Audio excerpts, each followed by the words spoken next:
baik ya, kita coba refer ke data pertumbuhan GDP kita di kuartal kedua ini yang tumbuh 3,7%, quarter on quarter atau 5% year on year ya. Ini pertumbuhan yang cukup baik dan kalau kita breakdown gitu ya, ini ditopang oleh dua hal. Pertama, konsumsi yang tumbuh 5%, ini menyumbang 50% dari PDB. Lalu kemudian ekspor kita ya, terutama komoditas lah. Kita tahu ya, batu bara, nikel, dan sawit nih penyumbang. Ini tumbuhnya signifikan sekali, 20% gitu. Kalau kita mulai lihat yang lain juga, ada sektor yang juga sudah mulai pulih gitu ya, kalau kita ngomongin sektor nih sekarang, yaitu sektor transportasi, sekarang udah tumbuh di atas 20%, dan akomodasi makanan dan minuman yang udah tumbuh 10% gitu. Ini membuktikan bahwa memang konsumsi kita tumbuh kuat gitu. Jadi kalau dari sisi GDP atau PDB itu seperti itu. Sisi yang lain ya, kita juga melihat bahwa trade account kita itu kan tumbuhnya positif ya beberapa tahun terakhir ya. Bahkan sampai Agustus saya kira datanya itu hampir di atas 40 miliar US dollar ya, mungkin sekitar 500 triliun rupiah gitu. Nah ini cukup banget membawa rupiah kita cukup kuat untuk US dollar ya. Jadi saya kira cukup tahan lah kita gitu ya. Oke, Indonesia cukup tahan begitu ya dari versi dan kacamata Pak Hanif. Pak Rudianto, Anda melihatnya seperti apa? Apakah memang dari tadi beberapa data-data yang disampaikan terkait mengenai inflasi, kemudian dari PDB, memang sekuat itukah? Atau justru ada faktor lain yang mesti sangat-sangat diantisipasi oleh Indonesia? Jadi saya sependapat dengan yang dikatakan Pak Hanif. Kalau boleh saya tambahkan, paling tidak kita sudah melihat ketahanan nilai tukar rupiah. Jadi Amerika Serikat itu bukan akan menaikkan bunga, tapi dia sudah menaikkan bunga, total mungkin sudah 2,25% selama 2022 ini. Nah, sementara Indonesia tidak menaikkan suku bunga sama sekali sampai dengan bulan Juli. Agustus ini kita nggak tahu, tapi prediksi saya mungkin masih belum. Nah, dalam kondisi normal, kalau misalnya suku bunga Amerika naik, suku bunga Indonesia tetap, itu mata uang rupiah sudah melemahnya bisa ke di dulu ya, mungkin sudah ke 15, 16, 17 ribu. Tapi pada kenyataannya kita punya mata uang tuh masih bertahan kuat. Sekarang malah turun di bawah 15 ribu. Nah, jadi hal ini menunjukkan bukti untuk 2022 ini fundamental daripada perekonomian Indonesia itu masih sangat solid. Ya, dilihat dari nilai tukar yang masih bertahan di bawah level 15 ribu. Oke, kalau dilihat dari data-data yang disampaikan oleh pemerintah, begitu ya, optimisme pemerintah, Anda melihatnya seperti apa?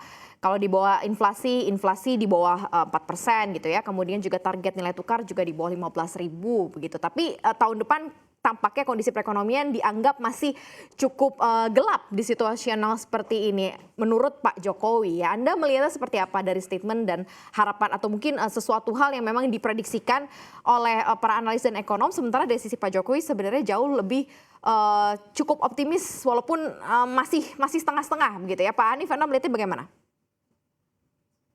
Ya, saya kira kekhawatiran pemerintah ini cukup beralasan ya. Karena kalau kita lihat kan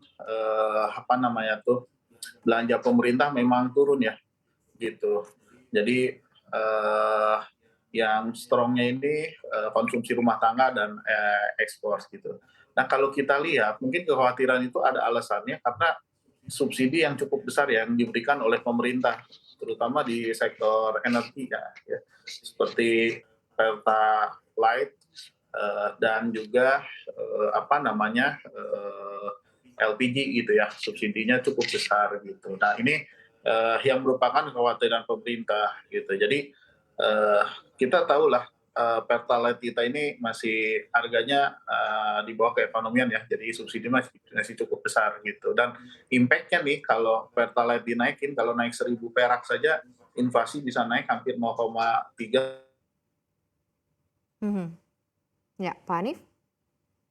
Ke harga berapa gitu, karena itu akan memukul inflasi gitu. Kalau kemarin kan Pertamax yang naik ya, kalau Pertamax itu 10%-nya dari Pertalite gitu, memukul ke inflasinya. Jadi kalau yang tadi 1.000 itu naikin 0,3 sampai 0,4, kalau Pertalite itu 0,004 gitu. Jadi memang yang maksudnya tuh masih ada khawatiran deh itu ya, pencabutan subsidi itu yang akan menaikkan angka inflasi. Kira-kira begitu sih. Oke, kalau dari Anda Pak Rudi melihatnya seperti apa? Dari asumsi makro pemerintah kan positif, tapi Pak Jokowi justru berada di stance masih ada kegelapan awan kelabu lah begitu yang mungkin akan menyelimuti Indonesia begitu dari beberapa asumsi makro yang dicanangkan di tahun 2023 ini. Apakah cukup inline gitu ataukah memang masih ada hal-hal yang memang perlu diwaspadai? Jadi memang kalau saya lihat perbedaan RAPBN 2023 dengan 2022 adalah di 2023 pemerintah sudah kembali ke disiplin anggaran. Kalau sampai dengan 2022 ini kan ibaratnya kalau defisitnya lebih dari 3% itu masih diperbolehkan karena dalam rangka penanganan COVID. Nah, tapi 2023 Pak Jokowi sudah dengan tegas menyatakan kembali ke disiplin.